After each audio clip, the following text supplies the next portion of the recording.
Make It Easy by Jason Aldean is a relatively simple song in terms of the chord progression, but there will be a couple of things that are unique to how you deliver some of the rhythm and some of the fingerings that set this song apart from others in terms of the guitar movements. Your first chord is going to be a standard G major bar chord. You will strum across the 6th string through the 3rd string in this bar chord first, and then you will pop behind it on the 1st and 2nd strings, making a sound like, and that rhythm takes place across the entire verse structure.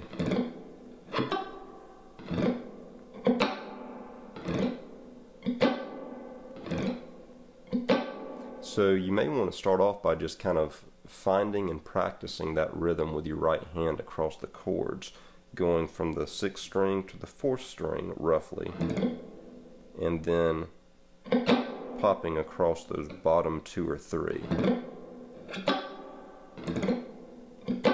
So a G chord, and then it goes to a D chord, like a D major chord that you're going to make with your first finger, and I make it with my pinky. I don't know how this guitarist is playing it, but I suspect he's playing it this way. So you're going to put your first finger on the 5th string 5th fret, and then I bar across the 4th, 3rd, and 2nd strings with my pinky finger to make the D major.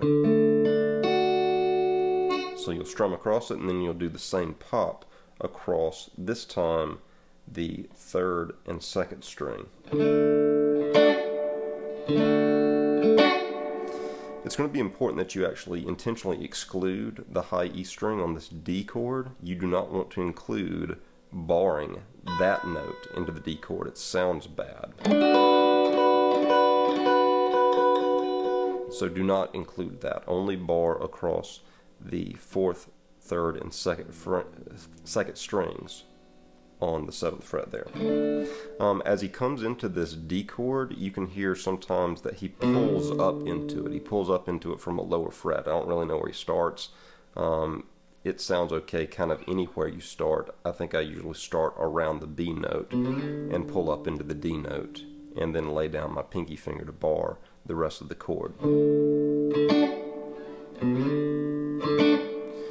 After that, he pulls up into an E minor shape. So you're kind of doing the same pull run with your first finger up the fretboard on the 5th string up to the 7th fret. And then behind the 5th string, you're going to, on the 4th string, put your ring finger down on the 9th fret, your pinky finger down on the 3rd string, 9th fret. Then your 2nd finger will go down on the 2nd string, 8th fret. That's going to be your E minor chord. Same pop feel after you hit the initial strum, pop it.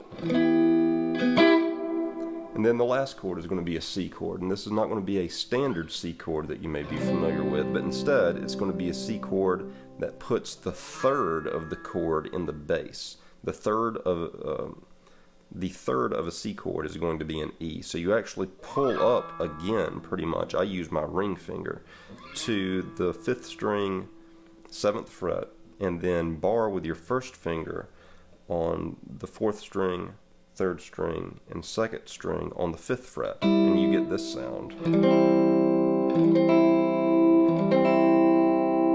So that is a C, and in this C is where you hear the guitarist do a little hammer on, right? Like that.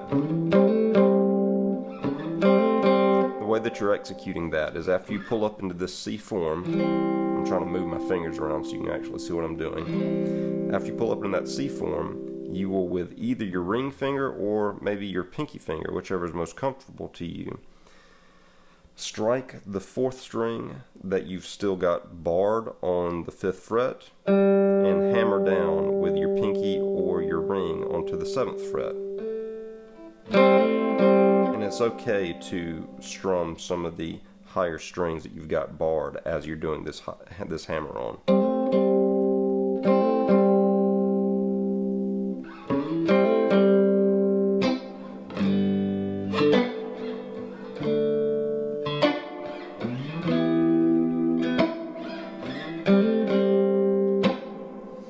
Sometimes in this chord I hear him, the guitar, still hit kind of this high G sound, and it feels really unnatural to go from this C back up to right there for the pop.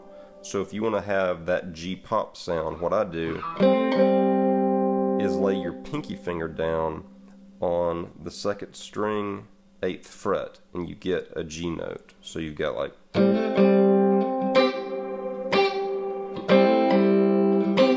then repeat back. Sometimes in this C note there are more embellishments that take place that aren't just hammering on the 4th string, but actually it will pull to hammer-ons on the 3rd string across this bar as well. You've kind of got a little box that you can work in right here along the 5th and 7th frets inside of the 5th, 4th, and 3rd strings.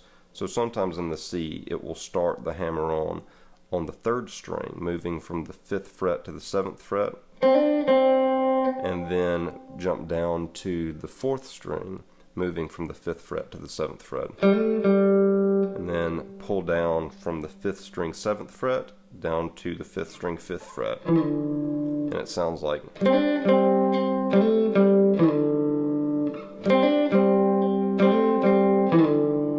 Start over in your G cycle.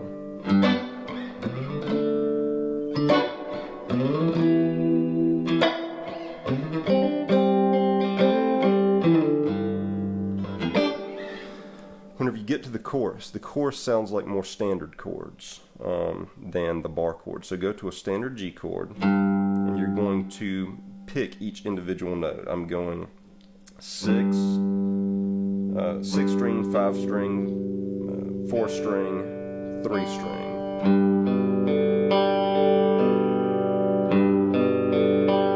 Or sometimes it may include the 2nd string as well, like.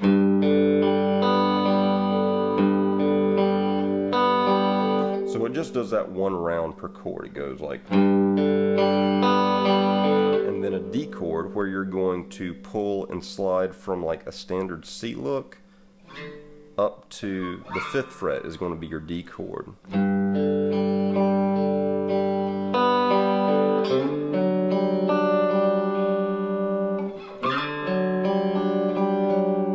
You can see in the chart how I'm making this D chord. So.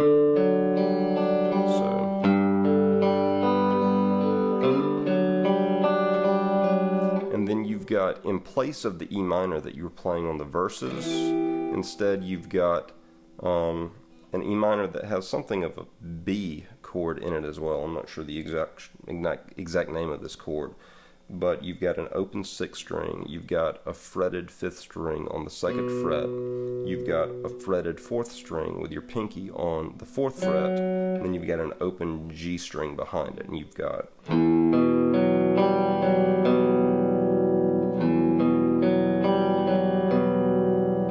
Goes into a standard C chord and then repeats. And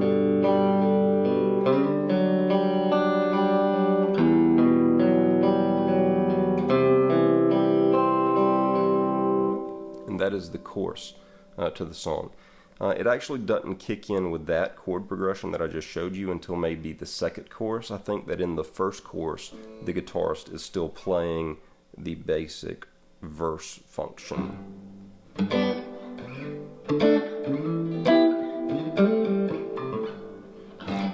So So anyway, those are the chords to this newest song by Jason Aldean called You Make It Easy.